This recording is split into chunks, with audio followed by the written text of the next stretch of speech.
Jake Holmes, and this is a news report titled Canadians, Citizens of No Home, brought to you by STARLING News, the blog. It explores what dark future might await Canadians should they accept President Trump's offer to make Canada his 51st state.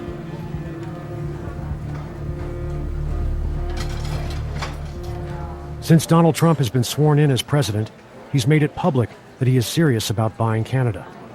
This news report was written in response to the growing debates among North Americans on whether or not Canadians would truly benefit from becoming the 51st state of the United States of America.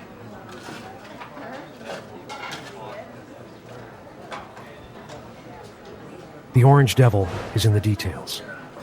Recently sworn-in President Trump has publicly shared what meager two main perks would await Canadians who would become part of the U.S. These included better health care and tax cuts. The first deception in that offer relates to U.S. health care. Canadians already have free, universal health care, whereas U.S. citizens do not. Trump also recently pulled the U.S. out of the World Health Organization, which leaves his citizens vulnerable to pandemics and more. Medical research in the country has even been halted indefinitely. The list of detrimental orders and changes imposed on the United States medical practitioners since Trump was sworn into office. The end of it isn't yet in sight. Overall, Canadians stand to lose far more than they would stand to gain from the U.S. healthcare system. As for his second great deceit, it's all about the taxes. As per statistics that are currently available online, both U.S. and Canadian citizens pay an average tax percentage between 20% and 25% yearly. Canada's average is only marginally higher than the U.S. average. At that rate, can a possible tax cut for Canadians of less than 5% be a great enough reason to sign a treaty that would reallocate their entire country to a foreign nation? If your answer is yes, you might want to consider moving to a different country. Most recently, the U.S. president used the new 25% tariffs he imposed on Canada as leverage. Trump publicly stated there would be no tariffs for Canadians to pay if Canada would become his 51st state.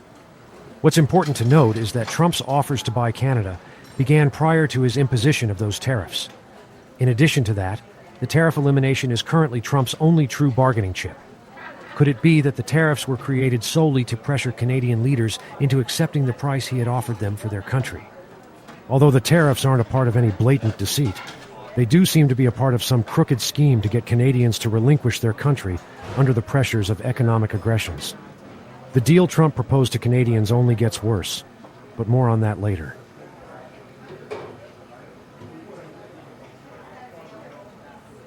History might be repeating itself.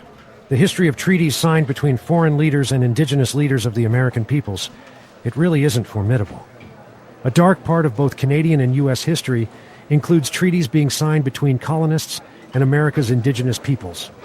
Signing those treaties most often resulted in the indigenous people's loss of their lands and access to their main resources. Whether they wanted to or not, against what had been written in the treaties, the indigenous peoples were deported off the colonists' newly acquired lands to small, secluded areas that had been reserved for them. Most often, those lands were remote, barren, and without fresh water. Although there is a possibility that this wasn't the case in the scope of all indigenous colonist affairs, there is a reason why indigenous First Nations peoples' territories within the United States of America and Canada are still called reservations and reserves. There's also a very valid reason for Canadians having created their Day of Truth and Reconciliation, which must not be forgotten.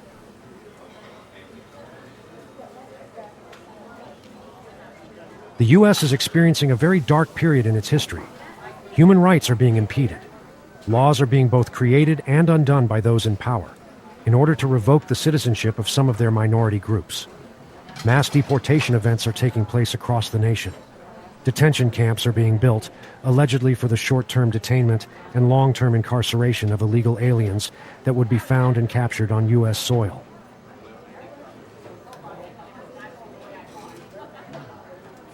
In the span of the first few weeks, they've begun hunting down illegal aliens in their country. Immigration and Customs Enforcement Units, ICE, said to be working hand-in-hand with the U.S. military, have expanded their efforts beyond their publicly intended purpose. The two partners in crime have begun detaining individuals from minority groups. Those detained, non-illegal entities, were indigenous people whose proof of citizenship was literally written in their DNA. Indigenous people who were publicly reported to have with them their tribal ID or their Certificate of Degree of Indian Blood, CDIB, with them. Where were they detained? In one of the rumored ICE jails? Maybe at the Guantanamo Bay Detention Center? For what purpose and for how long? And are they still there? I want to take a moment to share with you the definition of a detention center.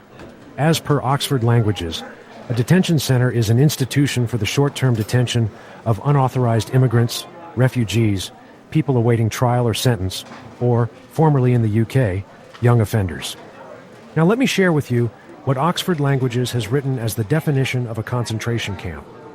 A concentration camp is a place in which large numbers of people, especially political prisoners or members of persecuted minorities, are deliberately imprisoned in a relatively small area with inadequate facilities, sometimes to provide forced labor or to await mass execution.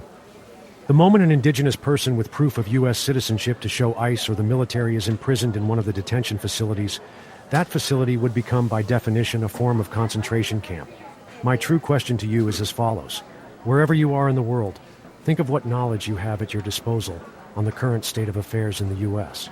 Now, given the many patterns in our world history that are repeating themselves, should their country be bought by the U.S. government, do you think Canadians would be free to live with equal rights, in equity, with access to all resources, with benefits, and with protection from U.S. laws?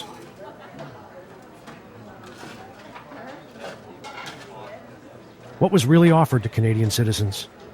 What's most grim about this proposal of Trump's is what was not offered to Canadians in exchange for their country. Trump has made no promise to provide any form of documentation that would allow all of Canada's approximate 41.6 million inhabitants who don't have a dual U.S. citizenship to legally become a part of the U.S. During these dark times, should the U.S. claim Canada for itself, Canadians who don't have U.S. citizenship or aren't nationals, they would be deprived of their universal health care, their jobs, their homes, and much, much more. In addition to the latter, they would be subjectable to ICE raids and military capture as well, as they would have become illegal aliens on lands that once were their own, citizens of no country. If caught, those undeportable former Canadians would most likely be brought to detention centers like the one in Guantanamo Bay, or prisons to live with common criminals. Disease, joblessness, homelessness, and ultimately, indefinite incarceration. That's what it would appear that Trump had really offered the majority of the Canadian people when he proposed to buy their country. Once more, the devil is into details, or in this case, his presence exists most truly in the lack of them.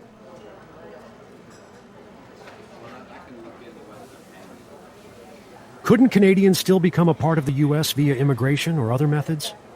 It takes time for immigration papers to be processed and authorized. During that period of wait, Canadians without U.S. citizenship or some other form of documentation allowing them to live on U.S. soil would be subjectable to being hunted and captured by ICE and their affiliate organizations. On a related note, it takes on average 5 years for someone to become a naturalized citizen. Becoming a naturalized citizen is an option that remains valid only so long as birthright citizenship laws, which are one and the same, remain in place. Currently, those constitutional laws are in the process of being abolished by Trump. Once more, time is of the essence. Obtaining a green card should be an option, provided that a U.S. citizen offers you a permanent job in their establishment or sponsors your green card. Unfortunately, given that Trump is actively trying to abolish the American Constitution's 14th Amendment, it's highly unlikely that green cards will remain an option in the near future.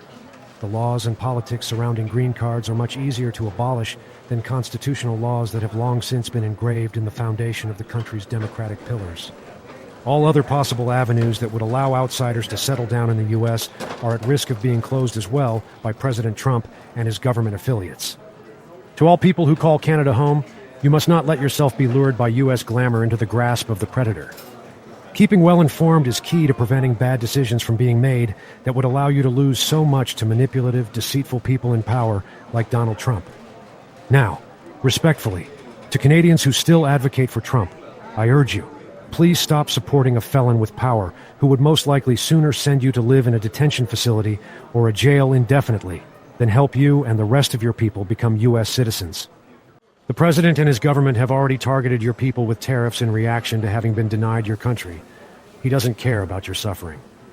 He even stated on national TV that he doesn't care about his own voters, just their votes. Trump and his allies have even turned on their own people, targeting minorities that exist legally on U.S. soil for unlawful deportation. In conclusion, peacefully persevering during a time when various forms of war between American countries are looming, all while so much political uncertainty and turmoil already exists in the world. It holds the potential to help protect you and your country as a whole. The more individuals choose peaceful perseverance over retaliation, the more likely those looming wars could be avoided. Like a fire, the sparks of conflict must be extinguished with a force opposite to the one that lit them. Those sparks must be extinguished before they light the tinders of inequity and the struggle for power. Without retaliation, a conflict cannot grow. It's my belief that any form of retaliation or aggression demonstrated in response to current political events will only help manifest a future that includes more chaos and hardships. Then add the latter to what negative events and poor conditions of living many American peoples are already experiencing. Trump's real political agenda remains obscured from the public's view. What remains clear is that whatever historical past of the United States of America Trump believes should be reborn in order to make America great again is not one that favors human rights, justice, equality, or freedom. He has become the antipode of the soul of his great nation.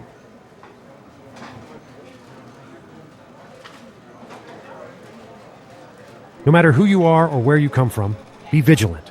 Find ways to peacefully persevere, never be afraid to ask for help, and be safe. My name is Jake Holmes. Thank you for watching this segment on American history in the making.